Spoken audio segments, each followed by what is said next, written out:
Hey y'all, this is actor, writer, advocate, and host of Black Folks, Brandon Kyle Goodman. And I just want to give you a friendly reminder to vote on November 3rd.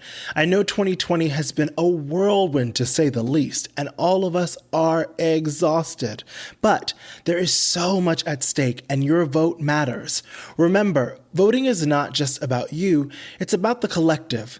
Change can only take hold when we all band together. Together, we are unstoppable.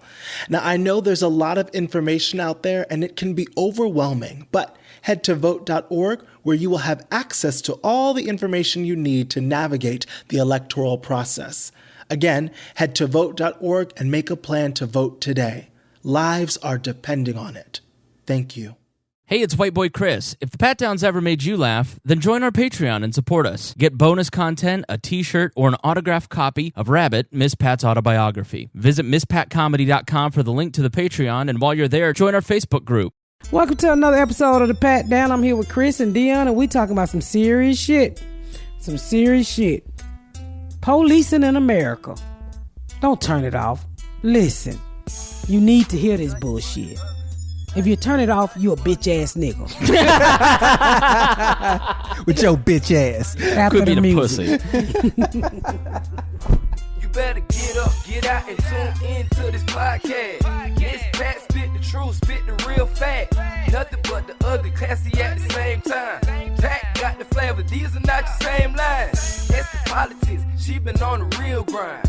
It could be pretty but ugly at the same time. Just tune in, put your lock on the spin down. Ain't no need for the wait and turn it up now. What you talking about?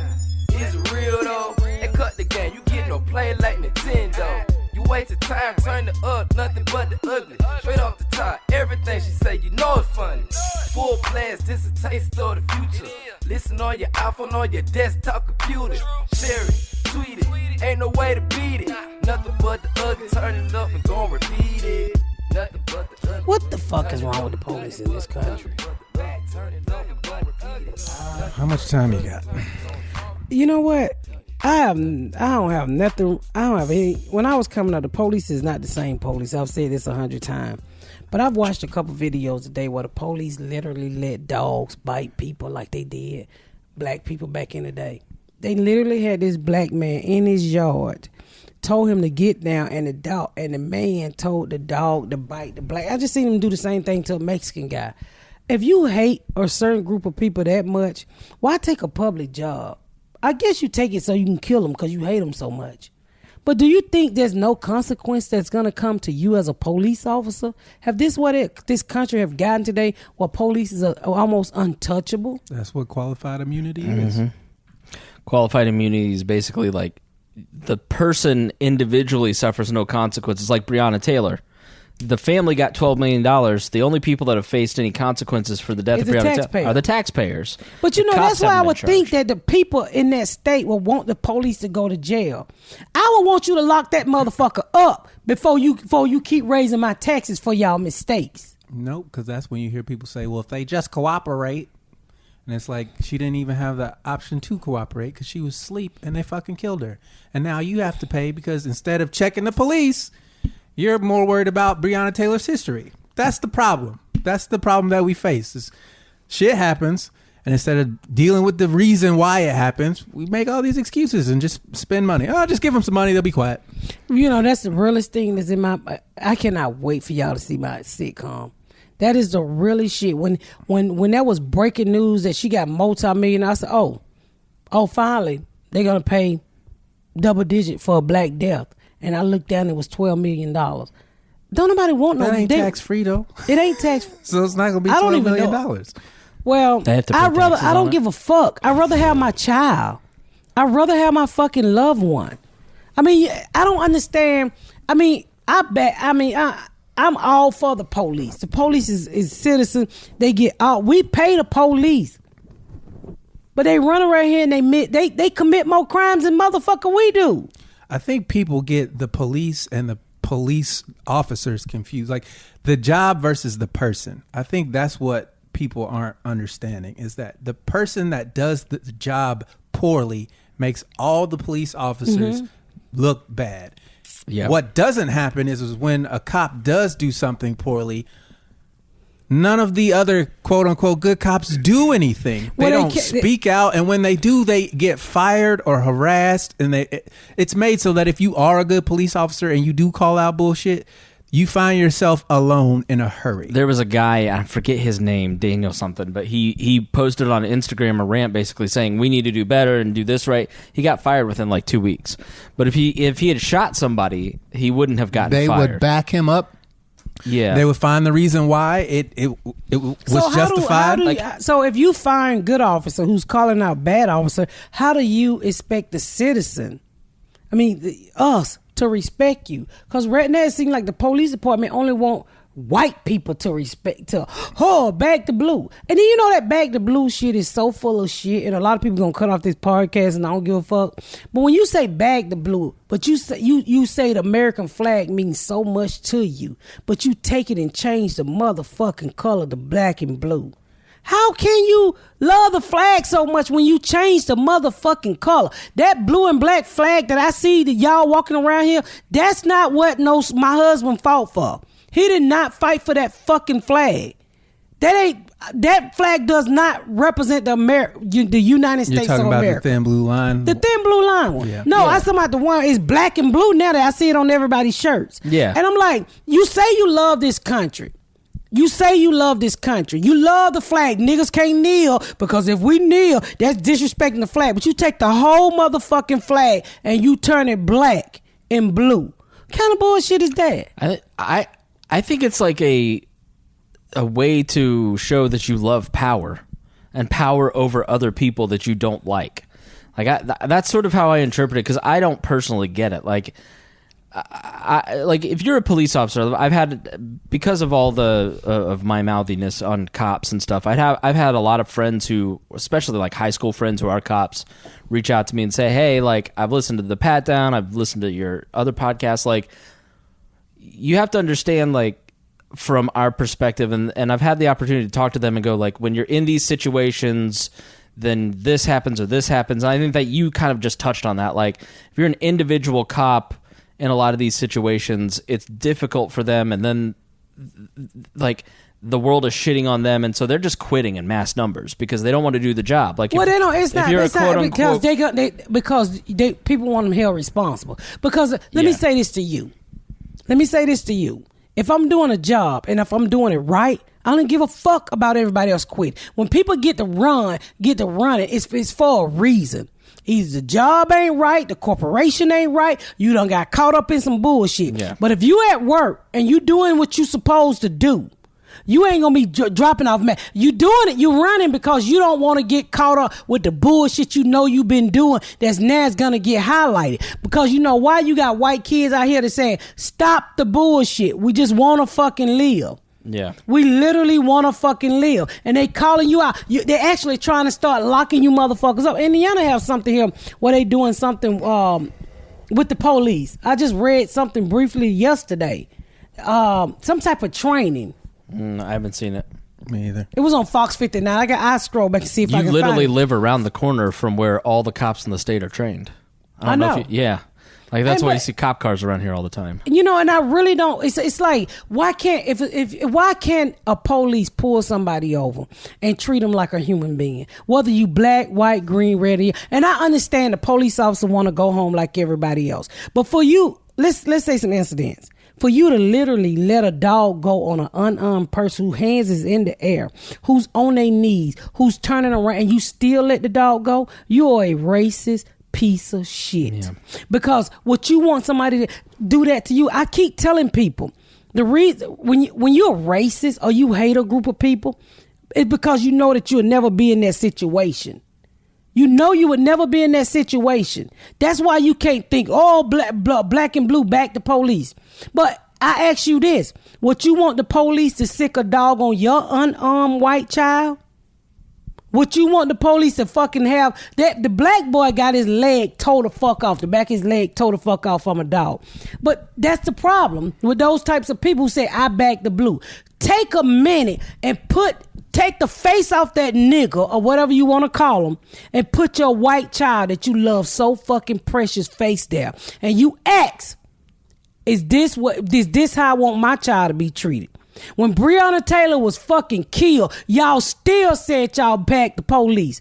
And yes, her boyfriend shot one of them. They was in the fucking bed. He should have shot him. But let me ask you this. What you want your child in the bed sleep and they come to with a fucking fake one or whatever the fuck, the no-knock one, and blow your child head off. You don't care because you know you ain't gonna be in that situation. You don't have the same fear as Black America, Brown America. When you don't have that same fear, to me, you are a fucking racist. I'm all for the police to do their fucking job. Listen to me, nigga. I'm all for the fire department to put out fires too. But if a fireman come up with the hose and skeet a nigga down the street instead of putting his house up, I put his house out, put the fire out on his house, I got a problem with that. What the fuck you skeet the nigga down the road for? He wasn't on fire. Oh, he was a nigga, so I need him to take a trip. I mean, think about it. Think about the fireman come up and people, you standing outside and they skeet you with that fucking heavy ass hole and let your house burn to the ground. Who's your travel agent? The fire department? I mean, I don't get it. And I try really fucking hard to say, I don't want to hate the police. Because I remember the police that I grew up with. They fed me. They was good people. They gave a fuck. You can separate the job from the person. I hate the system. I don't hate individual police officers. I hate their fucking job because they know when they go into work that if shit hits the fan, they're going to be protected. They are aware of what's happening. And none of them are speaking out about it. They're quiet. They're humble. None of them are holding the people in positions of power accountable for the bullshit that they are getting away with. They're starting to be held accountable and they don't like it. Yeah, that's my point. It's like, I like you see some of these videos that come out where you hear the cops are like, oh fuck, am I gonna get in trouble for this? And it's like, yeah, so you readily admit that you did something you weren't supposed to do instead of just owning it and be like, man, I fucked up, I need help. Everybody just is like, oh well, it was this person's fault, and they should have had this not happened, then none of this would have happened. Instead of just being like, we fucked up, we're gonna kick this guy out of the police force, he's never going to get a police job again, we're gonna hold him accountable, and from here on out, anybody who does these things will face the exact same amount of justice. Yeah, I think that's never gonna happen. Does it? Let me ask you something, white America. Because I know I have a lot of white fans, and I'm saying white America. Does it not concern you with all the black and brown people that's being killed by the police? Do you think every one of those are criminals? Like I literally read sometime on like Fox 59, and I didn't realize how racist Indiana was. And people say shit like George Floyd was on methamphetamine or whatever the fuck. So what? Was it right for that motherfucker to have his knee to his neck? Was it right when somebody tell you that they can't breathe and you fuck and the police continue to kill you? I mean, ask yourself, would you want to be treated like that? Would you want to live if you had my skin color, you would be living in fear every fucking day to the point where I never dealt with guns. And I literally told my kids, everybody get a gun.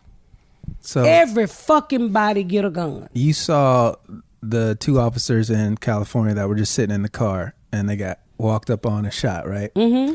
Well, a couple weeks before that happened, these white officers were trying to arrest a dude in Oklahoma and he killed one of them and seriously injured the other one. I saw that. Yeah, but the President Trump didn't come out and say a motherfucking word about it. No, let me say this to you when I saw that.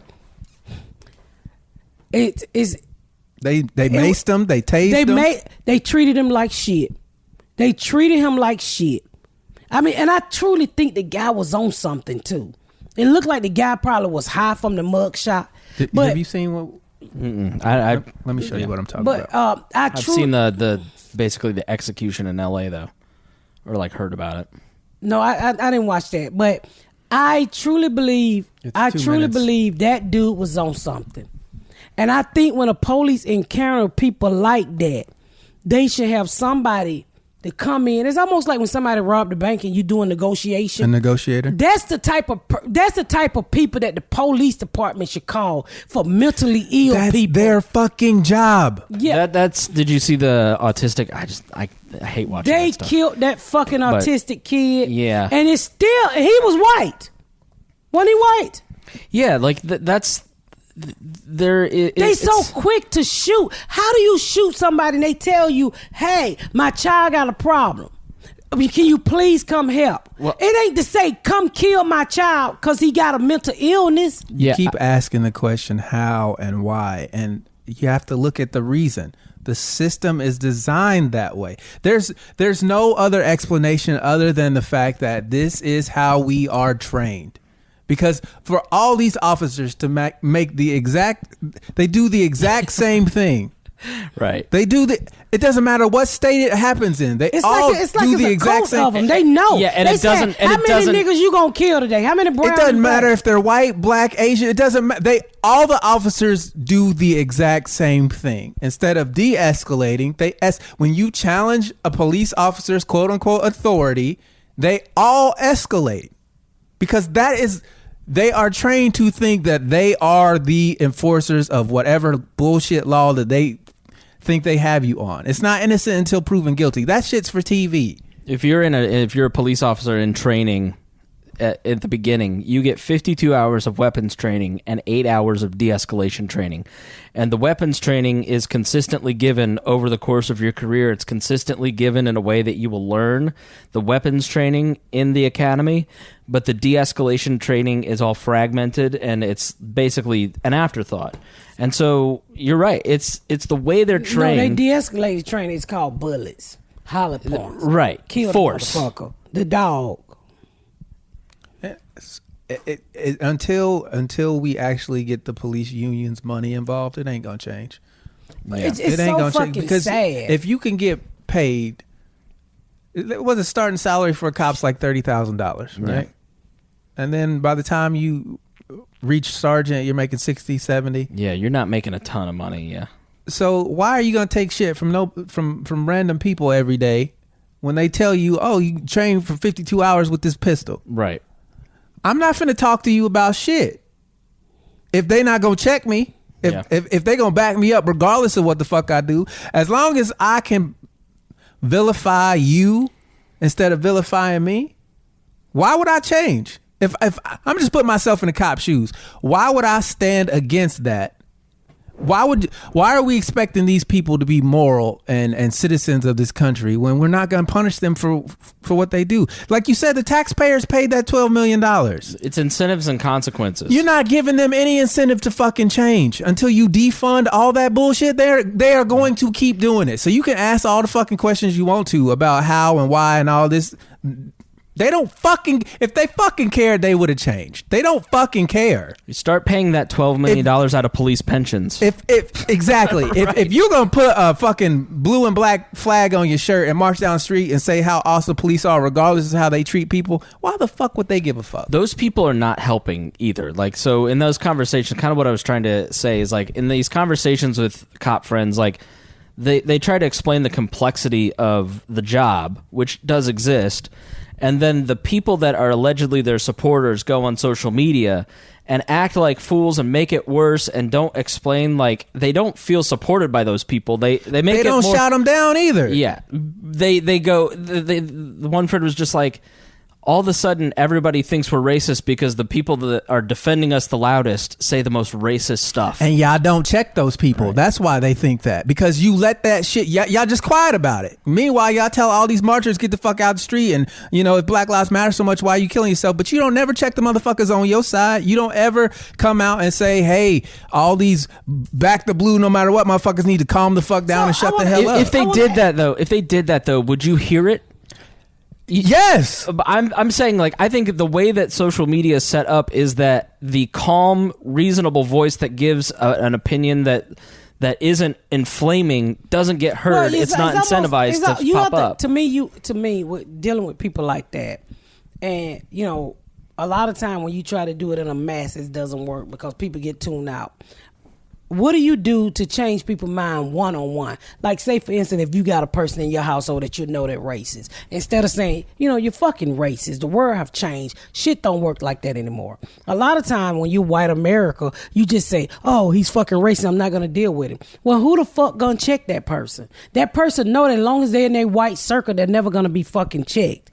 You know what I'm saying? Mm-hmm. So that's what's wrong when you don't force people or when you don't call people out on their bullshit. I just told y'all on a podcast or something ago, a guy put on my our Facebook page, community page, and said Black Live Enough Team. And I say, everybody else tiptoed around. I say, no, bitch, you a racist. I'm black. I live out here too, and I pay my motherfucking tax. Fuck is wrong with you, white boy?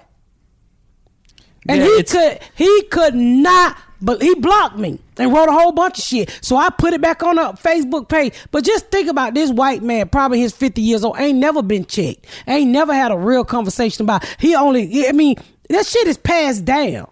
So if you go to your fucking Thanksgiving and you know your uncle, whatever, is fucking racist, and you just sit back and say, he needs to change, and don't open your mouth, how do you expect change to happen if you don't speak the fuck up?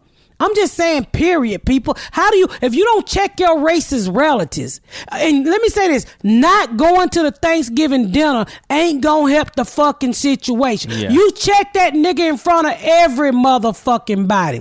Cause you have seen me many times check my daughter when I said, no, you ain't about to put everybody in the same motherfucking category. All white people ain't fucking evil. All motherfucking black people ain't thugs, and all white men don't rape their daughters. Or however the fuck that's supposed to go. Yeah, you have to approach it without hostility. Well, I think and I don't think that you do. You and Garyana talk the way that you do, but you're not going to change somebody's mind by shouting. You're not trying to change their mind. You're trying to change the circumstance in which they operate their bullshit. You don't. Right. You can't stop people from being racist, but you can stop that racist motherfucker from being comfortable. So every time he comes around people that he knows don't think the way he does, he got to check himself, or he can't operate in that space anymore. I'm not trying to change no racist motherfucker's mind. I'm trying to make it so that they stay the fuck out of the way between everybody else. You want to have that hate and that evil and that bullshit in your heart? You're not gonna bring it to this white. You're not coming around where everybody else don't feel like that. Dinner. You're not finna do that. You're not finna fuck up Thanksgiving because you a piece of shit. But think We're about not finna sit here and eat up here and let you have all. No, fuck that. But when you don't, no, that's bullshit. That's vice versa. I mean, even with anything that I do in life, you're not about to sit here and just fucking throw a whole bunch of people into one category, because it's not fucking true. Like all my neighbors, I told y'all this on the last podcast, went in my Facebook, all white people ain't like that. I know you're not like that. I'm not gonna group you because this motherfucker is a fucking ding dong dumbass piece of shit. That's not how I roll. But I called him out when so many others wouldn't call him out.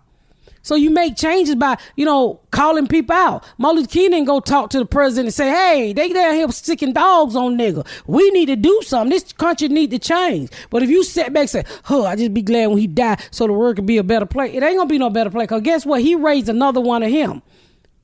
And that one going to raise another one of them. Yeah, I don't understand why white America don't feel black America pain. Because somewhere, somebody made sure you didn't feel all pain.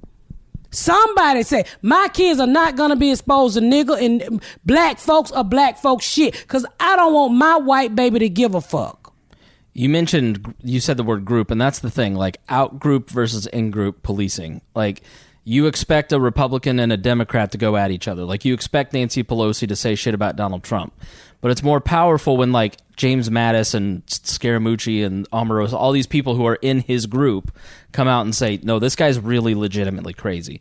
Like, you listen to that voice. And so, like, if you're in a family, the person who goes, this isn't acceptable here, you can't talk like that, I'm going to challenge you on this, that's way more powerful. And like, that's, I think when it's talked about, like, anti-racism, like, that's what, Dion, like, that's what you've told me, like, that's what we're talking about. Like, just don't allow that. Let them be comfortable. Don't just sit there with a smirk on your face disagreeing. Like, actually challenge that and say, why do you feel that's acceptable? I do. Yeah, I absolutely do. Did it 2 weeks ago. You have to. I mean, you have to. That's the only way this world get better, because those people make this world a bad place. I do it differently because I'm not saying you gotta yell and call whoever a nigga or slap them upside the head. You say, hey, the world have changed. Yeah, I just my approach towards these kind of conversations is always different than a lot of other people's. Like, I try to like question them and challenge those beliefs and like try to get it like, why do you feel that this is okay? Like, why would you say that? Don't you understand this? Like, as opposed to just like the way the way that my sister does it, which is just yelling, "You're a fucking racist." I agree with your sister. Because when you've known this person, say if you had a Thanksgiving dinner, you've known this person all your fucking life. What's the purpose of tapping him on his hand? It's time for somebody to say, you done shitted in your drawers, baby, and it's time for you to stop shitting in your drawers. So you say, you're fucking racist, and you look them in the eye with your pretty blue eyes, and you stare them the fuck down. Yeah, but you know what you get? 20 years of, just don't bring that up around her. No. As opposed to actually changing the... So here's the thing. That changed the environment when that piece of shit... Who is uncomfortable in that situation? The racist or you? You. No, everybody. No, the racist isn't... He's not uncomfortable. Yeah, that's why he doesn't bring the subject up again. You bring the motherfucking subject up. Every time you see that motherfucker. If you know this person is racist, why are you allowing them in your space?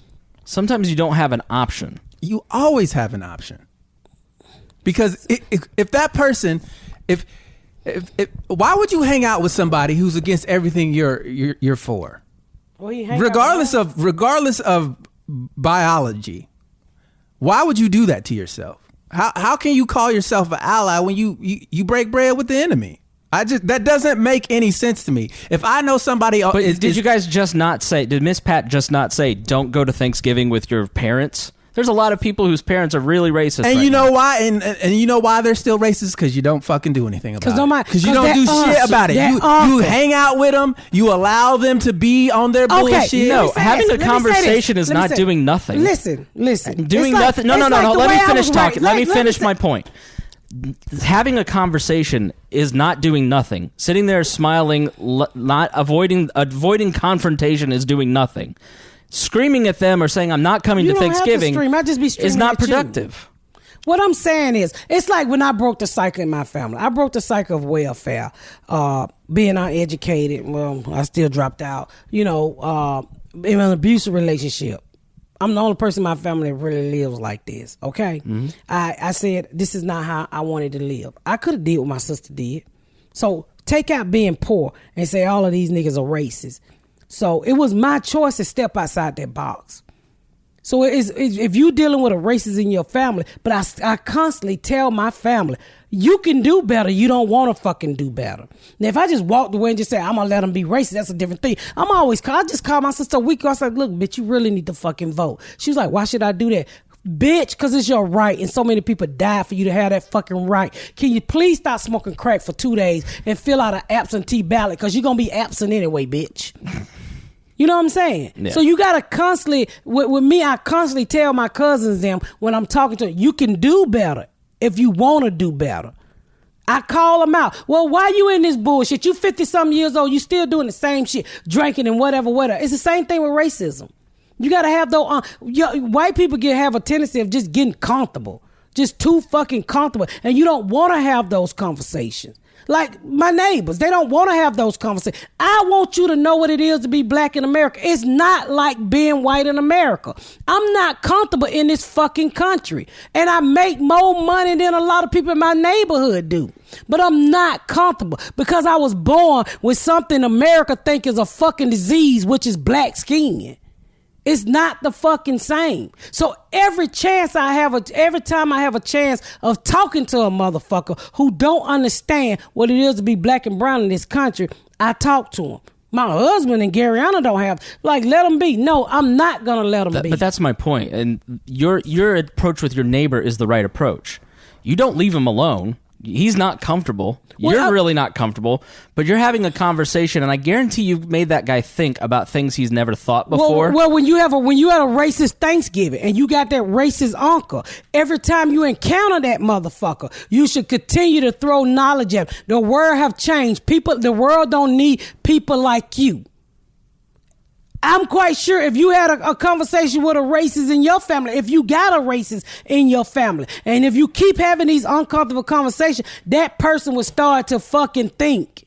That person don't think because all you say, well, hey, that person gonna be whoever to be. That's not how you make change in this country. Hey, if you've been getting into the Halloween mood this year, as the whole world has been scary as hell, I'm right there with y'all. But I gotta tell y'all what I've been watching while at home going through this scary ass time. I've been watching scary movies, and I highly recommend Bad Hair. Can I tell you how Bad Hair throws us back to 1989? Think neon, top music, video countdown, baby. And it follows Anna, an ambitious young black woman who changes her hair to fit the industry. Yep, that's what we have to do sometime when we black. But finds out her hair might have a mind of its own, like mine do. Mine standing on my head right now like a damn peacock. That freaks me out. You can watch Bad Hair right now. Take your ass over to Hulu after you listen to this podcast. It's that time of year again, y'all. It's getting cold outside, and God knows we've been through some shit this year. That's why I tell you every week about BetterHelp. BetterHelp will assess your needs and match you with your own licensed professional therapy. And God knows we could all use a professional therapy around about this time, okay? You can start communicating in under 48 hours. It's not a crisis hotline. It's not self-help. It's a professional counselor done securely online, guys. There's a broad range of experts available, which may not be available in many areas. The service is available for clients worldwide. You can log onto your account anytime and send a message to your counselor. You get timely and thoughtful response. Plus, you can schedule weekly videos, phone section, so you won't ever have to leave the comfort of your home or sit in some crazy-ass waiting room next to somebody twirling their hair. BetterHelp is committed to facilitating great therapeutic matches, so they make it easy and free to change your counselor if you need it. Like I tell you all the time, if you don't like how somebody look, if they got an eye cross, if they got milk around their lip, you can change your counselor at any time for free. Anytime. It's more affordable than traditional offline counseling. And guess what? Financial aid is available. BetterHelp wants you to start living a happier life today, and so do I. That's why I'm telling you to take your ass over to the website and read the testimony that are posted daily. They have over 1 million reviews. People who have taken charge of their mental health with the help of experienced professionals. All you got to do is go to betterhelp.com/patdown. Let me say that again. betterhelp.com/patdown. That's BETTERHELP, and join over 1 million people who have taken charge of their mental health with the help of an experienced professional. In fact, so many people has been using BetterHelp that they are recruiting additional counselors in all 50 states. How about that? Every week I tell you about there's a special offer for my Pat Down listeners. You get 10% off your first month. Go to betterhelp.com/thepatdown. Support for this podcast comes from State Farm, here with good news and even better news. The good news? State Farm has new lower car insurance rates. The even better news? That means you can now get the service and convenience of a local State Farm agent at surprisingly great rates. State Farm can help you save more cash and get the good neighbor service you deserve. Just talk to your local State Farm agent or visit statefarm.com to find out how much you can save on your car insurance. When you want the real deal, like a good neighbor, State Farm is there. What is so? I want to understand your approach, Chris. Because I love when we do episodes like we this. disagreed about the approach, so I want to hear you out on how you handle. And we do love each other. I think the difference in you're a racist and you're saying something very racist. Why do you think that? The difference in that you can change a mind one way and you can push a person back in the other way. If I had walked into this podcast 2 years ago with the brainwashing that I basically had, and I had felt that you guys were attacking my identity, calling me a racist, I would have just quit, and it was uncomfortable. But you guys said, "Why do you think that way?" You specifically said, "Why do you think that way? Don't you realize this? See this point? You're educated on all these different points, and you made me think about things that I hadn't thought about before." But that only happened because I felt respected by you. But if I walked in here and you just started yelling, "You're a racist motherfucker," I'm not coming back, you know? And that's the difference between, like, your neighbor specifically, like between Garyana, where she'll just say, you're racist, I'm not fucking with you, and your approach, which is really rooted in love, and that I'm going to change this person's mind, or I'm going to at least try, because this person deserves to think about what they're saying. That's what I'm saying. Like, I think if you approach Thanksgiving with, I'm not showing up because they're a fucking racist, you've lost an opportunity. Yes. Sitting there silently, you've lost an opportunity. Saying you're a racist motherfucking piece of shit, you've lost an opportunity. But if you step back and approach it the way that you guys approached it with me and go, that's pretty racist. You understand, like, when you say, like the NFL, for instance, because that's what you'll be there Thanksgiving Day.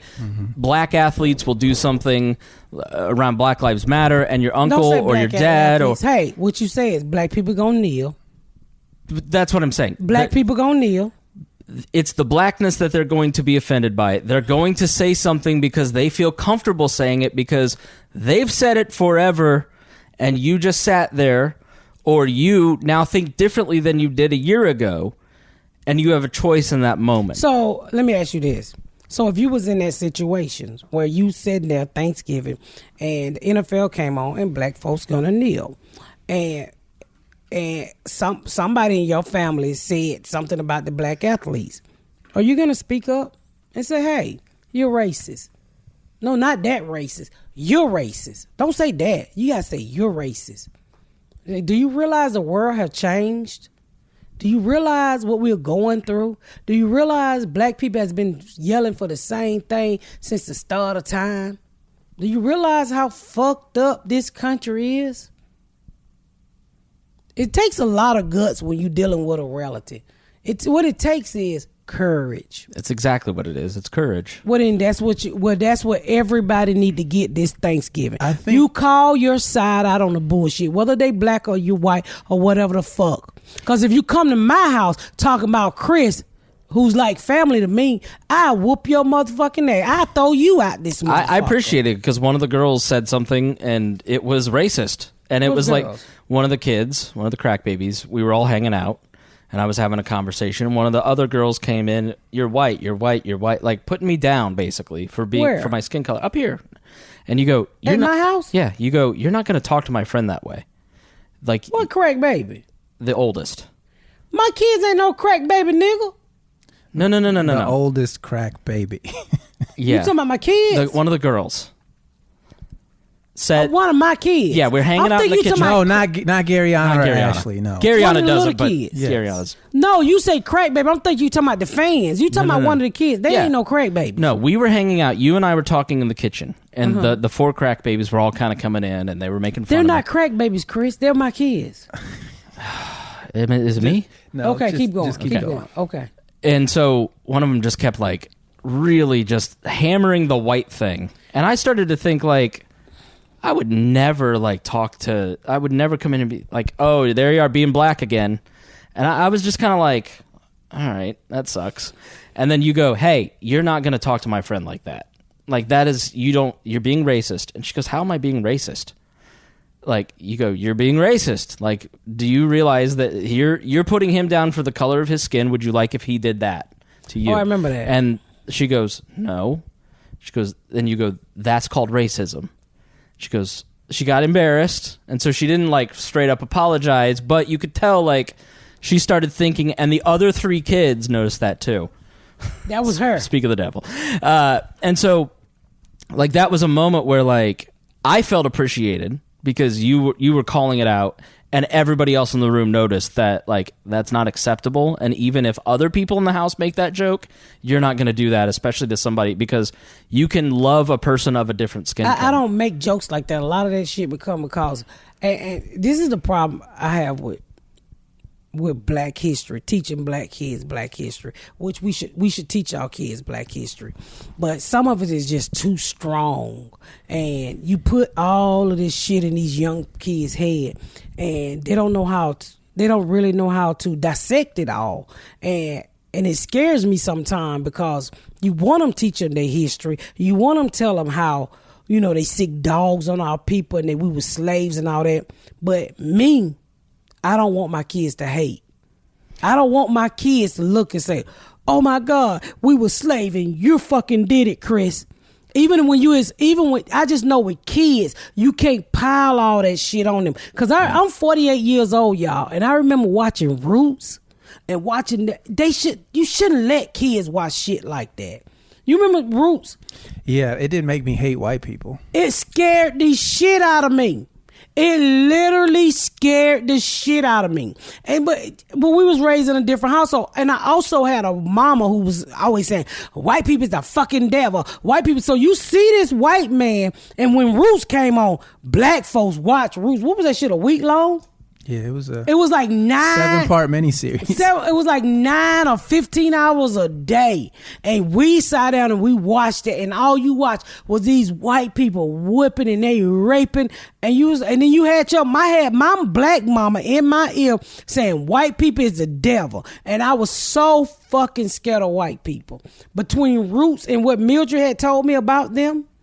But then I grew up and I realized that we're fucking all the same. What? But did she build some hate there for you? Yeah, she built some hate.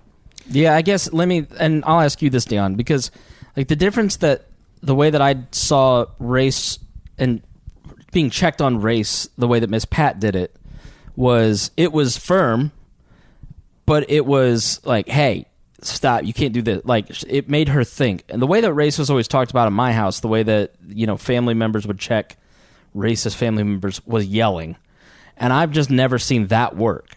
I've never seen that I guess if it gets to a point where it's like a heated argument, then you just sort of lost and there's no point in continuing the conversation. It's more like just like move on. Whereas like when she checked one of the kids, it wasn't anger. It wasn't out of a place of anger, but it was tough. It was firm, and you tell me, but like, that's what I'm trying to say is that like, just the angry yelling doesn't really, it's not effective. Whoever you deal with in your family that you feel like is racist, Chris, you don't have to yell. Just educate.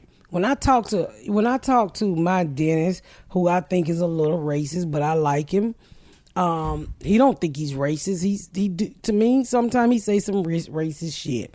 And I'm not yelling. I try to educate. Because usually before I go up there to him, I got a list of things I want to talk about anyway. All he talk about is socialism. And do you want this to be a socialism? Because I said, what do socialism mean? He just looked at me. I said, you don't even know what the fuck it mean. But all y'all be hollering socialism. What's wrong with helping the next person? Isn't that what the Bible say that y'all read? They shall love their neighbors. Ain't that what the Bible say? Mm-hmm. But don't get me started on that. I know. But I mean, when you sit here and you just let these people go and say, well, I'm going to let that person be. No. Call them out in a nice way. If you think that person will listen to you talking calm and say, hey, you're racist. That's racist. Time has changed and there's no place on this earth for people like the way you think anymore. 100% of the time you are asked why, and you better have a good answer for it too. And that's why I think like the courage is backed by preparation and knowledge. You read a lot. That's what I was getting. If you ever call out a racist, I'm quite sure you ready to throw some knowledge shit on them, all the books you read. Are you checking them or are you educating them? Because there's a difference. Now, if your goal is to educate them, then there's a way of going about it. If you're there to just check them and that's all you need to do, it's like, yo, I'm not trying to change your motherfucking mind. If you want to be racist, fine. I'm not trying to change your mind, but you're not finna do that here, and you're not finna associate with me and my people. Nah. They have to be willing to want to be educated. If they are willing to have that conversation, then have it. If they have demonstrated to you that they're not willing to have that conversation, then fuck them. They're grown. It's different when you're talking about kids, because they have a whole life of learning ahead of them. Yeah. That grown motherfucker has already made his choices. Fuck them. Like, I'm not finna sit here and try to change no 50-year-old white man's mind. Fuck him. I mean, but let me ask you this: would you sit there and have a conversation? If he wanted to talk about it, absolutely. But I'm not finna. He's not finna come into my space with his racist bullshit and then get checked on it and then have an attitude with me. That's not finna happen. You're not finna come over to my house and to my area with your bullshit, and I stand firm on, yo, that's not cool here, and then you want to debate me about why it's not cool. Fuck out of here. I'm not doing that. You are old enough, you are grown enough to go and do the research yourself. I'm not trying to change your life. That's on you. Now, if you need help and you need clues and you actually want to talk, then fine, we'll have a conversation. But don't be on no bullshit talking about, well, you're wrong because it's been this way for years and years and years and I don't want to change. Fuck out of here. I don't have time for that. You don't have time for that. That's just going to ruin everybody's I got all the time in the world day. to have a conversation with a racist. I don't give a fuck. I like talking. Hey. I mean, we should talk. Whatever happened with your neighbor? Because you mentioned him again, and I was like, oh, they're talking again? I wondered, where is that gone? Because we talked about it on the podcast. You know what? I don't even know if that's what you call racist. I think I call him closed-minded. What's so weird is that he's got a beautiful Mexican wife. So I said, how you gonna fuck the minority, but you don't like the minority? He got 3 beautiful kids by, but I'm an open-minded person. He was over here today. I don't have a problem with him. I call him closed-minded because he don't get it. You know, when I hear people say, well, liberals don't work, I'm like, nigga, my husband go to General Motors every day. I work. I don't know where they get this concept that we don't work, that we, people down there looting. I said, those are all types of people down there looting. But what started the looting? They'll never want to talk about what started the looting. It's usually because the police done killed somebody of some color. I said no business got burned down when the cops was acting right. Right. It only seems to happen when people don't act right. And look, this country has a history of bullshit. Racism. You got Trump coming out with an executive order on teaching pro-American fucking indoctrination to children in schools. Not mine. They don't want to tell you the truth about what happened in this country because it makes people feel bad. They don't take into account that there's 13% of the population always feels bad. So because when we bring up what's happening, we are met with, that's not true because I don't have any experience in that. Right. People deny other people's reality because they haven't experienced it themselves. And then when you talk to them about it, they get an attitude with you like you're an asshole. So, Dion, explain to the audience the thing with the whole Trump thing, because I just saw that today too. So basically the 1619 Project is actually trying to teach the real history and how brutal racism and slavery and all that other shit that happened in this country. And Trump is like, why are we teaching people that? That's not what America stands for.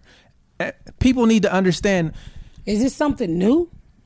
No, it's a whitewashing. No, what Trump is doing is he's releasing a bunch of executive orders right now to try and gin up, to make it look like he's doing something. He's turning in his homework last minute so it looks like he gets credit. So right before the election, so like he's banning TikTok by executive order. He's going to roll out by executive order a healthcare plan, which was hilarious. He's doing this. Like, it's just a bunch of it's like him trying to look like he's tough on basically the left and anything the left holds dear. And obviously, if you believe that racism exists, you're brainwashed by liberals.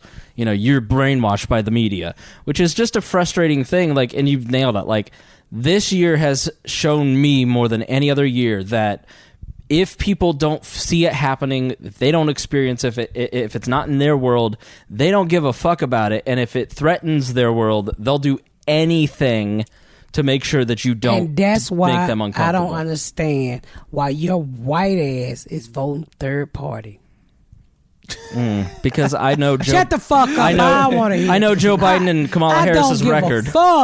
I don't give a fuck. We got to stop the clown. You can't fix a problem if you deny it exists. And the reason this... If I was a libertarian and I saw that motherfucker was in the office, I would leave my team, because I know my team ain't got a chance, and join your team so we can reunite to get rid of this evil motherfucker. That's what I would do. Because if I love my country so much. Like, I was listening to a thing...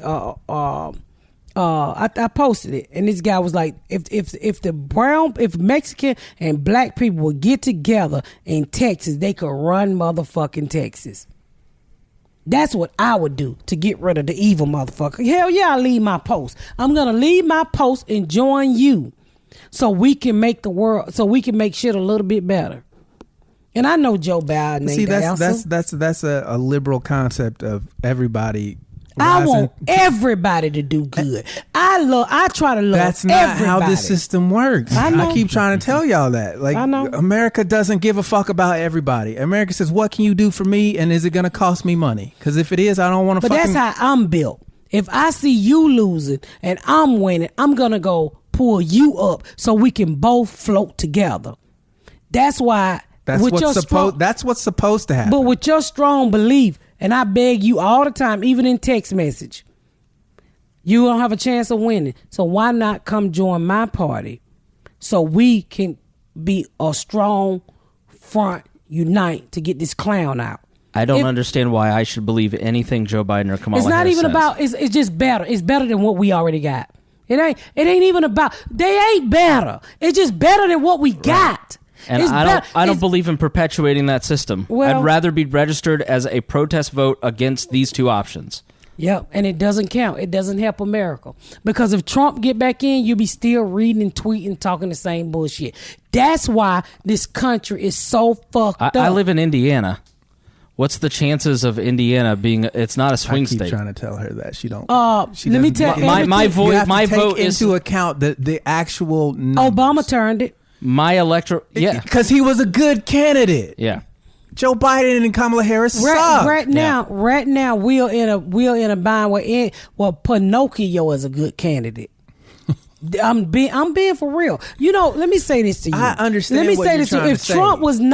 Trump was not the Republican Party, let's say if it was Bush and it was Joe Biden, and I'm a big ass Democrat, I probably would go vote for Bush. Did you? I never voted for Bush. I like Bush. I really did like Bush. I almost voted for him his second term. But when you got somebody with the division that this man has put in this world, with the stuff that he said about black and brown people, with the bullshit that he spewed, I don't give a fuck what party I am. I got to join the party that's big enough to get this motherfucker out Yeah, but of Joe office. Biden's the guy that is a major contributor. He was the in-group guy on the left saying, you guys need to vote for these two crime bills, for the drug war. So let me say this to He you. is the root of the I like system. when white people bring that up. Ain't none of y'all never been shit when it came down to us. All y'all made laws to keep us from rioting. So what the fuck are y'all talking about when y'all want to say, stop, when y'all want to say Joe Biden? He just an average white motherfucker. All of y'all did that. Who made them laws? From the time a nigga got bit from the motherfucking, every law that ever been made against black America has been made by white people. So why do y'all want to stream? He locked up niggas. He ain't the first one. He ain't gonna be the last one. Y'all been doing this shit since you brought us here. So what are you talking about? Don't hold him accountable because No, he's what you just mean part hold of the him group? accountable? He was already vice president. If it wasn't Trump, I wouldn't be voting. If it was not Donald Trump, I would not be voting. I'd be like, go on with that. If it was somebody else. But this piece of shit with the division, the bullshit that he spurred, the ugliness, the fucking, as fearful I am to walk outside. I can't even walk on the track from thinking somebody gonna kill me.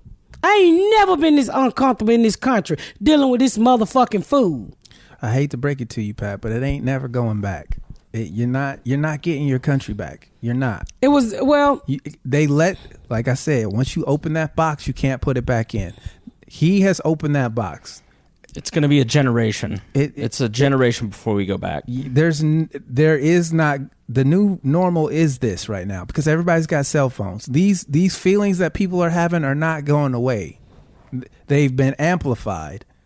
They've been put into the mainstream now. It's a mainstream issue that we have to say Black Lives Matter, and then people immediately say all lives matter and blue lives matter. That's not going away.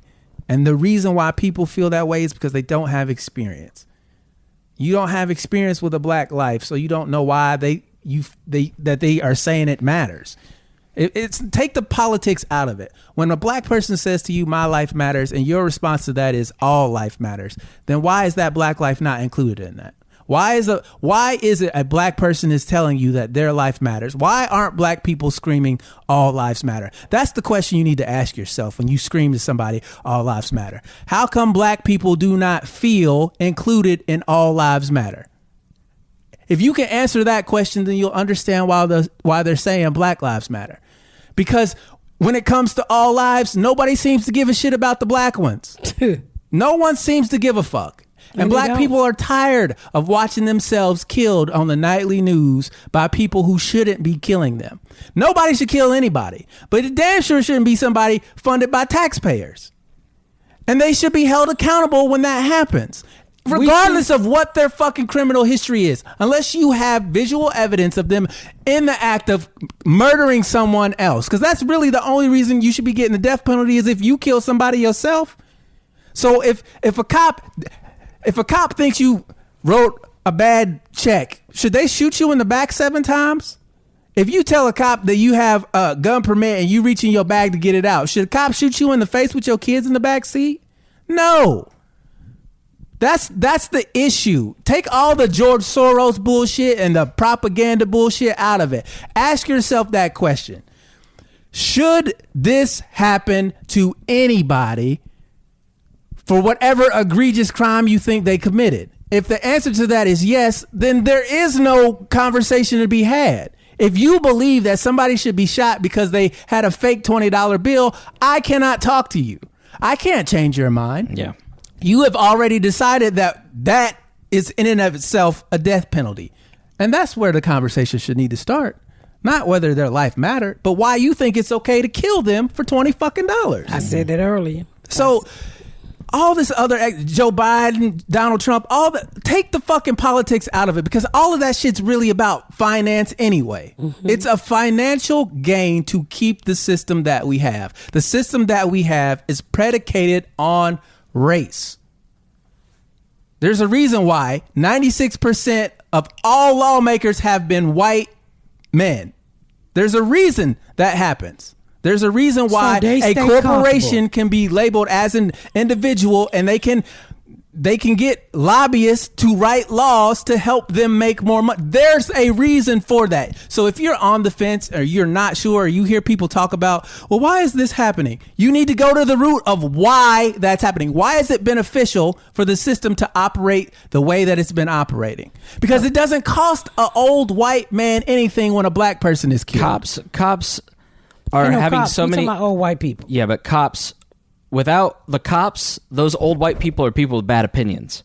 They need the cops to enforce the law. The laws are the problem. And so what happens is, who funds the police? Who backs what politicians are backed by police unions? Both parties, really. Exactly. Yeah. And so what happens is, when you're a candidate, I'm tough on crime. Is a fake $20 bill a crime worth death? No, it's not. But it's a crime, and you got to be tough on crime. And so there's no dissection between what actual law and order is. Mm-hmm. It's just, I'm for pro-police.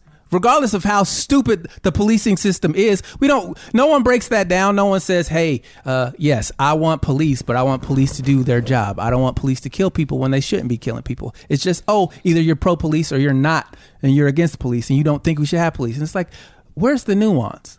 Yeah. Because as a black person in this country, you deal with nuance every day you walk out your house. You have to deal with the nuance of white comfort and why you don't belong there. You have to earn your place. And when you're trying to earn your place, they're still telling you, no matter what you do, you're still going to be a nigga. You still going to be a nigga. I'm still going to see you that way. Yep. Why? Because the system is designed for me to see you that way. And it isn't until you actually look at the reason why there's a barrier, why there's an income inequality, until you actually look at those reasons that this shit happens, that you realize, oh, fuck, this country is not what it says it is.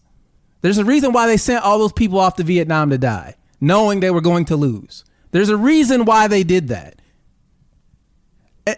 Part of that problem is that people who don't experience what the other side is going through look at the other side and say, they're just a bunch of whining bitch ass crybabies. They don't sit down and have a conversation and be like, I'm doing that to you? That's not in my heart. I believe that Christ is Lord and that we should love our neighbors. But here at my home, we don't act like that. But then you allow all your friends and your peers to act that way. Outsource the immorality. Yeah. And that's why I'm not voting for Joe Biden. And I have no disagreement that Joe Biden sleeping in the White House is going to be less than divisive than Donald Trump.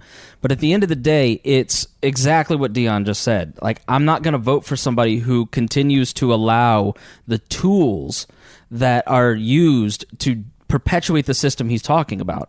You're advocating for more laws, do more, enforce more interactions with the police, like more. At the end of the day, I'm not comfortable outsourcing that to other people to use that force against other people. I'm not going to vote for people who are going to hurt other people in my name. We're gonna always be hurt because we're black.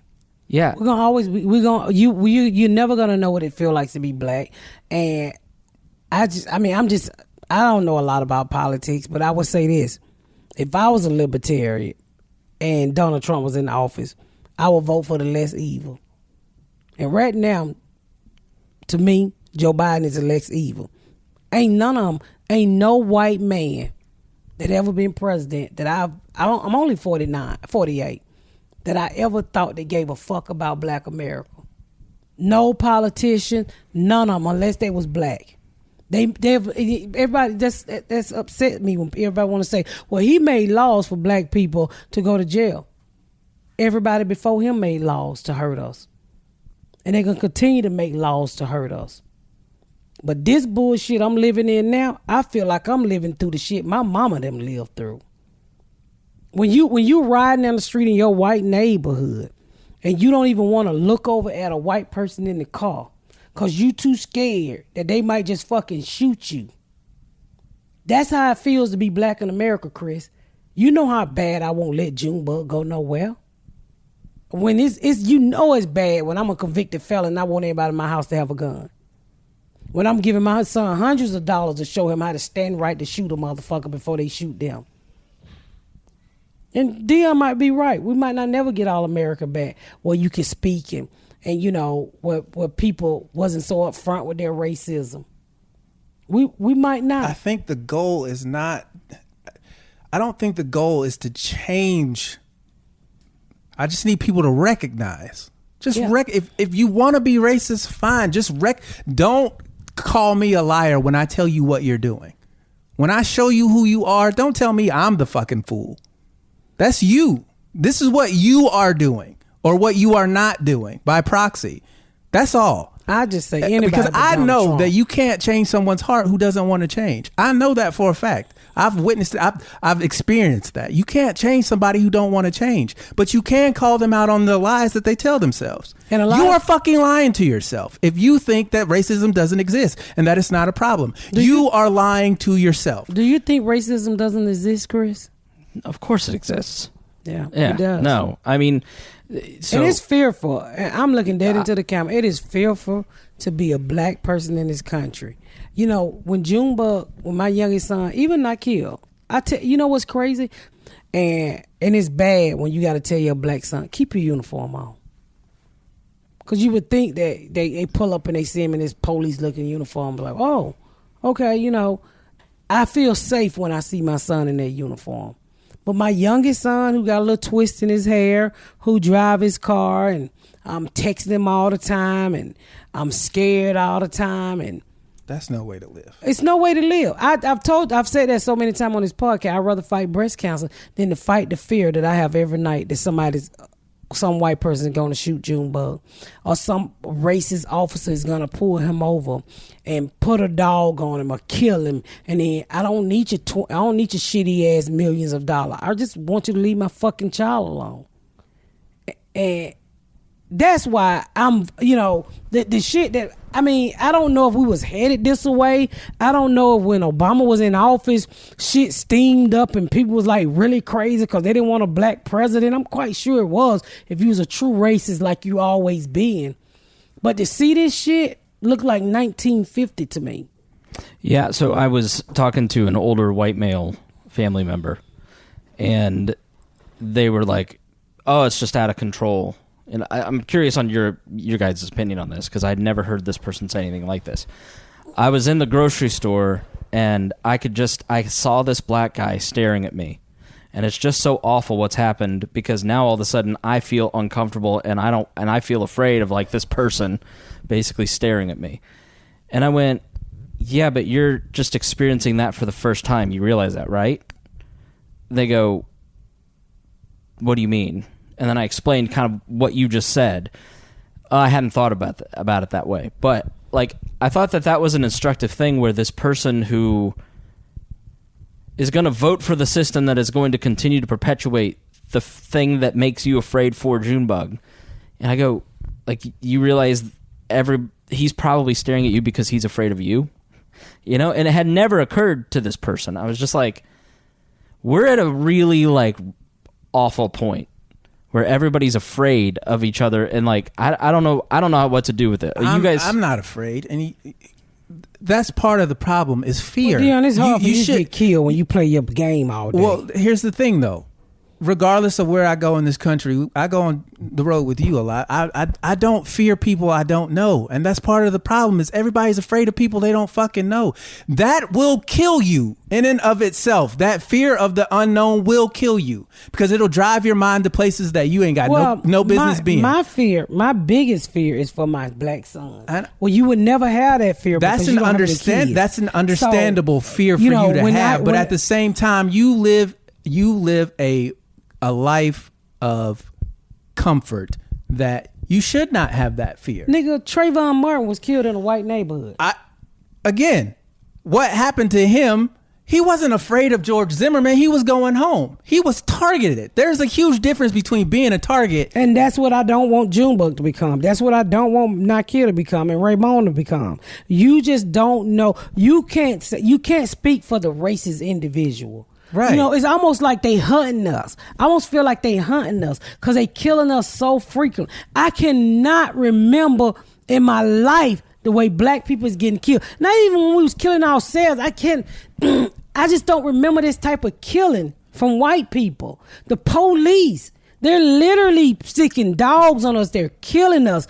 I mean, you might have the shit that goes on in Chicago is a different fucking thing. But I mean, when you pay when you pay a person's salary, you don't expect for them to be killing somebody every other weekend. And then they don't go to jail, but you get a lawsuit. So since George Floyd died, there 288 people have been killed by police. There's probably more because that was like a week ago that I read that. So again, is that more, or is it just because we're more aware? I don't know. I couldn't tell you because everybody has a phone now and we're all seeing what's been here. Because that's what I was. As she was playing the man being attacked by the dog, I'm like, God, is this just always like? Feels like every other day there's another video, which it didn't feel that way 2 years ago. But I don't know if it's just more frequent because the tensions are higher or like what. But either way, it's probably a combination of both. Yeah. The fact that it's always been here and now we're seeing it more and now we're trying to deal with it. Yeah. You know, we have a cop friend who almost got killed because he was afraid to be one of the police officers to kill another black person, even though that person was shooting at him. Now, I don't want any police to live that way. Yeah. I don't want you to not be able to execute You know what was crazy? Because I was calling him that day. And he answered the phone. And he was like, I was just in a shootout. And I was like, then I turned on the news. It was here in Indy. And I was like, why the fuck you didn't kill that motherfucker? He said, to be honest with you, it was some kids out there. And I didn't want to shoot no fucking body kid. And I don't want to be a white man that kill a... I said, you should have shot that motherfucker. But he said, I was more concerned of the kids that was out there that day. But you got some that just shoot you right in front of your kids. Yeah, like the story out of Chicago is that the gangs there have put a bounty on cops, and like shots at cops have gone up like 900% this year.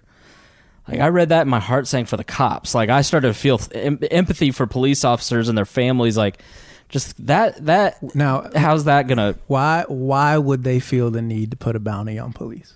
No, I get what you're saying. Yeah, I understand. And so it's like you create a new problem by not dealing with the old one. Right. And it's like, so you can blame them if you want to, but they weren't doing that before. Yeah. Why weren't they doing it before? Why haven't there been bounties on police for hundreds of years? There's a reason why shit happens. Because people of color is tired. And when I heard that, I was like, man, I want police officers to go home to their kids. I wanted my heart to sink. But as a black person in this country, I didn't know how to feel. The best way for you to go home safe is to do your job the correct way. No one is dumb enough to kill a cop and think they're going to get away with it. Well, what about the two cops that were just killed in L.A.? Now I heard that they was in some type of gang or something. That was a hit out on them? That's probably I've read that's kind of that Chicago example's happening all over the places, you know. And then Did you hear about they was in a gang or something like that? Yes, I think it was a hit out on them or some shit. Did they die? No, they lived, and then the two women that they had in the back of the car, I think, lived as well. But they shot the two women in the back of the car. Yeah, and they have a long road to recovery. And then there were protesters outside of their hospital. It wasn't many. Yeah, but like even a dozen people chanting "I hope you die" is like ugly. But that's like when white folks chanted they hope George Floyd died. They didn't give a fuck. And it's ugly.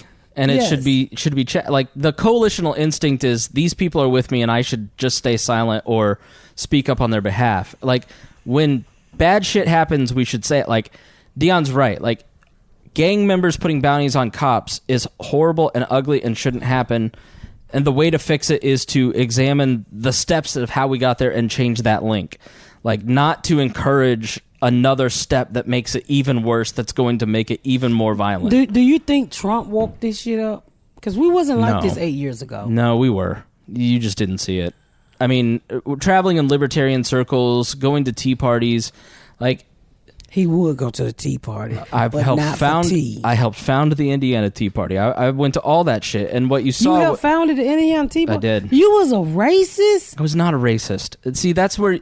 if you you wasn't there for Lipton tea, nigga. If you call anybody in the Tea Party a racist, you like that's offensive. Wasn't the Tea Party racist? No, there were racists in the Tea Party. That's like saying all Black Lives Matter is Marxist. If you're in the Tea Party and you hear the racist shit and you don't be like, yo, shut the fuck up, get out of here. Yeah, the Tea Party doesn't exist anymore. This was 10 years ago. That's what I'm saying. You started the Tea Party and you ate my ribs. You never made me ribs. What you eat over here? Oxtail. You ate my oxtails? He produces your podcast. You have a completely different conception of what the Tea Party is than the reality of where the rooms that I was in, apparently. Flat out. I do have a heart for racists. I mean, go fuck yourself. I mean, there's no other thing for me to say than you're being rude as fuck right now. And you can go fuck yourself. I let a tea party in my house. Now she's just trying to annoy me, isn't she? Yeah. All right. No, there is, but I will tell you, 10 years ago, there were definitely racists there. So what was your tea party name? Good Dick Willie? It wasn't that kind of tea party. Oh. I didn't wear a big hat. No, the point is that in those groups, the reason I stopped going... You was in the tea party? After about a year... Shut your dumb ass up. Was like all of a sudden, all these dudes who are flying the black and blue flags started showing up, and you went, I'm not going to be part of a militia. Again, like Oath Keepers. Oath Keepers is a great example of one of those groups where you're like, yeah, cops for the Constitution, cool. And then all of a sudden now they're like, we need to turn the U.S. military on the blacks. And you're like, how did you get from there to here? Like it didn't take long. But you saw in 2010 and 2011, you started to see the seeds of what we see now. Like, I'm surprised by none of this, because in those tea parties, in that no, because you knew it was coming, but you didn't tell me. That's what I'm saying. So again, you have groups that court that type of behavior. Absolutely. Let me ask you something. That's the southern what strategy. What type of sweetener did you use with your tea party? That's the southern strategy. Is where Sweet and low. Nixon made the sugar. Shut up. Would you go to sleep? So Nixon made the conscious choice of don't encourage her. Cheap tea ass motherfucker. Nixon made the conscious choice. Fuck Nixon. What type of tea was you Nichols? Stand up for yourself, I'm Chris. genuinely annoyed right now. Stand up for yourself, Chris. You're going to keep doing it till you check it. Did you know he was in the tea party? I did. Yeah. What? Yeah, 2009. Nigga, you was in the tea party? Absolutely. We wasn't eating Black Panthers in 2009. There were Black Panthers. We wasn't. Are you a Black Panther now? Wakanda forever. I'm more like a fucking... I'm more cat. like a black... what that old ass dog name I had pop up? A German Shepherd? You're a black German Shepherd. What? I didn't know I was hanging out with a tea party. The creator of the tea party. Founder of it all. Founder. I have a founder of the tea party friend. Okay, go on. Nixon, you were saying? I was in a room with 15 other people. Tea party! You're such a. Finish your point about Nixon. Though. Yeah. So what people need to understand as the parties broke down, because in 1960, for instance, Republican and Democrat didn't mean shit, right? Like it was. So as that broke down, all those Southern segregationists, the Democrats under Johnson, starting with Kennedy and then Johnson, said, "We're not interested in you anymore. Thanks for joining the party." And so so Nixon said, "I'm going to court all these people for the vote in '68." And then through the Republican Party, through Nixon and Reagan and Ford and some of these other people, they courted that vote. And Ken Mellman, who was the RNC chairman in 2005, actually came out and publicly apologized for this. Said, we're sorry. He went to the NAACP and apologized for it. And then Trump comes along and says, fuck that. Because Pat Buchanan's the one who came up with the Southern strategy. He worked for Nixon. And Donald Trump is a big Buchanan fan.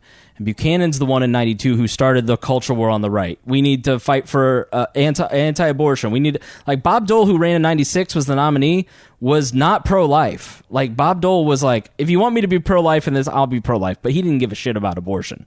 And so Donald Trump is the last gasp of that courting of that wing. And once he dies, there's going to be people like Tom Cotton who try to take advantage of it. But I think in the Republican world, like, there is a pretty healthy portion of the people that, like, got called the establishment by the Tea Party, who are just like, fuck this. The Southern strategy is back. And this is, like, I've heard people who worked on presidential campaigns on these podcasts go, I knew what I was doing. I knew I was, like, stoking racial tension. And I knew that it wasn't great, but it wasn't that bad, like, in terms of what we have now. But now I'm like the one just wrote a book, and he's like, I'm sorry for it all. Like, I'm personally responsible for all this. It's too late for that, though. Yeah. See, and that's my point, is if you're one of those people who are trying to get your means to an end without giving a fuck about the guy standing next to you, that's the reason why the shit is the way it is. And if you can make $1 off blood and don't think you can make $1 without blood, then you're part of the problem. If you want to be a conservative, fine, be a conservative. But do you have to be that type of conservative? The winking and nodding by the Republican Party at these people forever has bit them in the ass. That's what they all talk about it. They all go, all of a sudden we're the party of QAnon. Well, you got to own it. You courted the conspiracy theorists. You courted the racists. You courted all these people. Because it was beneficial in your time. Right. But I know. Just got to find more people that don't look like you to love. I guess I have to love my Tea Party creator. I had no clue you was part of the Tea Party. See how I feel to come out? I've said this forever. He said it on the podcast before. Yeah. I thought you was drinking It was about limited government. It was about lower taxes. It was about, and then all of a sudden it became about, we need a Christian state and we need to force everybody to live the way we want to live. And I went, all right, bye-bye. See you later. But it's too late then. Yep. You quit? Oh, yeah. You didn't call the police on them and tell them they were trying to make you live like them? No, that's not how it works. You don't ever, that's the way politics works.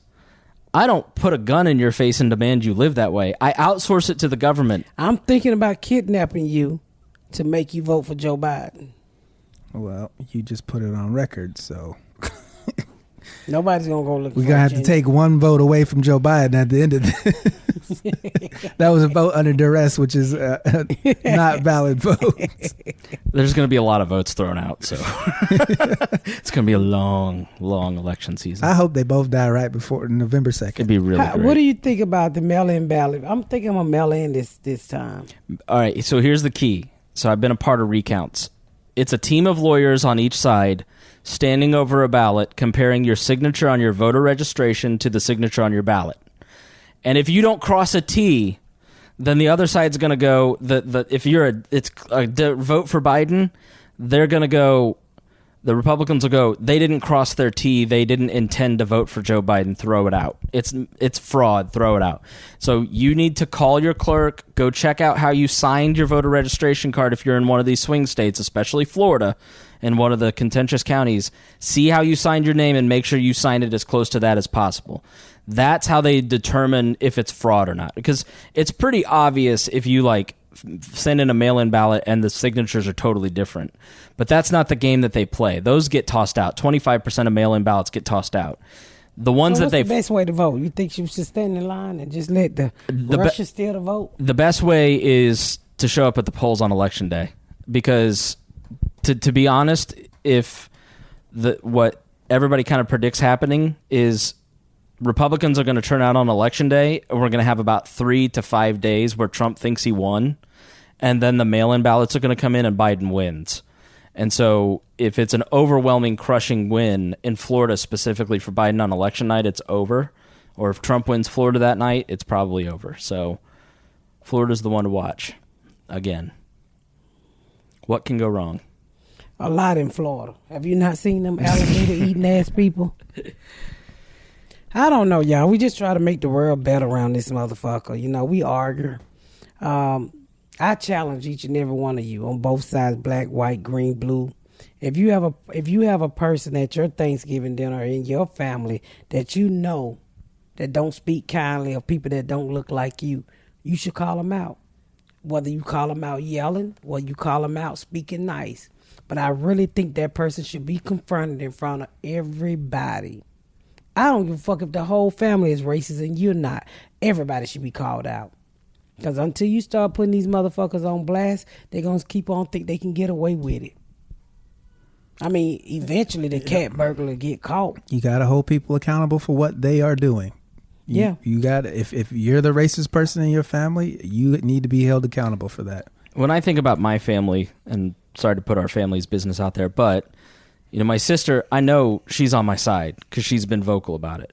And I know that my brother is probably on our side but doesn't have the words. He has the feelings, but he doesn't have the words. And the second the other two of us start speaking up, he's going to go, that's it. That's what I've been thinking.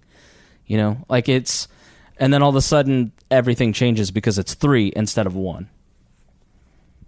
And it should be. I remember your brother went to high school with my son, and he used to tell my son, don't go over that person's house, they're racist. Yeah.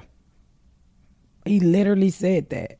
He literally used to say, and my son still talk about how your brother kept him from a lot of bullshit. When he was in high school, he was a fucking black kid from Atlanta, Georgia, and this little closed-minded ass state. Yeah. My mom was adamant about that. My mom is the champ on that stuff. Like she did a good job of saying, like, I grew up in a racist household and I'm not going to teach my kids that. You know, and it has to stop. I mean, on both sides, we can't. What are we hating each other for? I mean, well, apparently, if you were in the Tea Party, you can go fuck yourself. You can. I'm glad you quit that motherfucking Tea Party because I'm about to take you to Starbucks, nigga. But switching from tea to coffee. Can I have some chai? He's getting black coffee, straight black. No, he got green tea. They don't like green tea. He's a green. What is it? The libertarians green? There's a lot of libertarians who are pro green of all kinds. Pro green what? Pro green weed. Pro green tea. Pro green tea. Pro green money. Oh, you for an abortion? Pro green climate? climate? You say you wasn't for abortion. I'm pro-life. Yeah, he's pro-life. Yeah.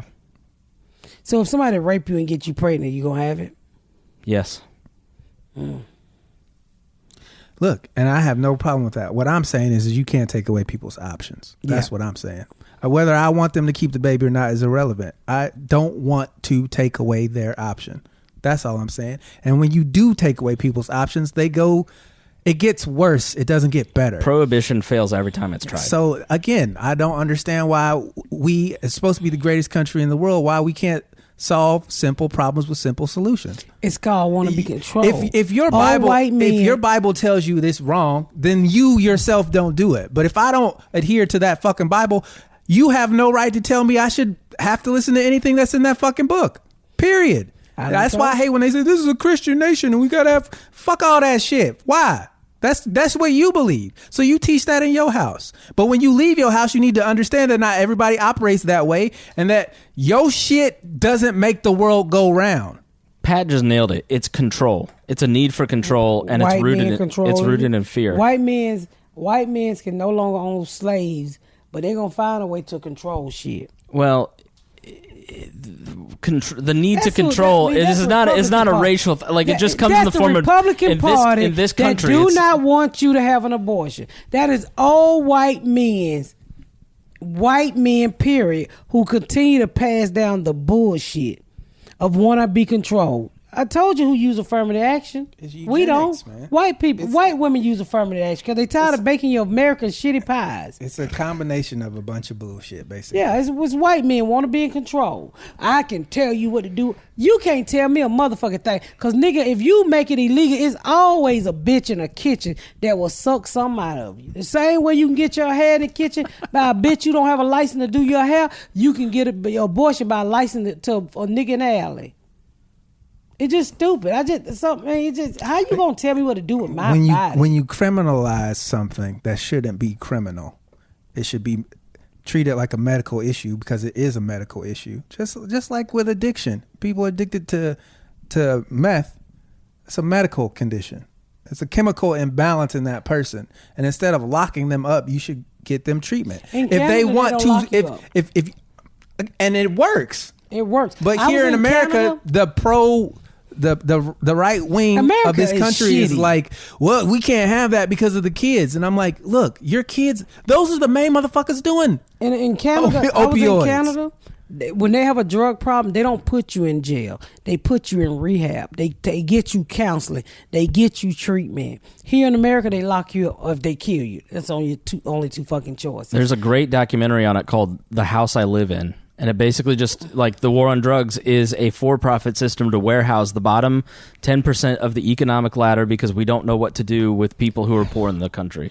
Chris read too fucking much. He It's always got to come out with this intelligent shit. The equal level at the bottom of what's going on. I'll just say it's a movie out there. You should also check out Portugal. When they decriminalized heroin, then overdoses dropped to almost zero. Portuguese? Ain't that the movie? And we're back to the bread and butter, ladies and gentlemen. Portugal. Full circle. It's a country. It's right next to Spain. Oh, I thought you was talking about like Poltergeist. The movie. Ghosts don't do meth, Miss Pat. And vampires don't eat potato chips. What the fuck are you talking about? Yeah, I don't fucking know, dude. All right, we're gonna get out of here. Sorry, y'all. I hope y'all enjoyed it. I love talking about this shit because we love each other and we try to bring everybody a little bit closer. And don't forget this Thanksgiving, call out their races in your family. No matter if you black, white, or whatever. Look them in the face and say, Daddy, enough of your bullshit. This is not 1929, nigga. I want you to call your white daddy a nigga. And you telling me he keep on fucking around, you gonna put shit in the pumpkin pie. Thank y'all so much for tuning in to another episode of The Pat Down. Make sure you check out my website at misspatcomedy.com for all of my social media, my tour dates, my book. Make sure you spread the word about my podcast. Please rate and review. Please rate and review and share. Thank y'all so much, y'all. I've been Miss Pat.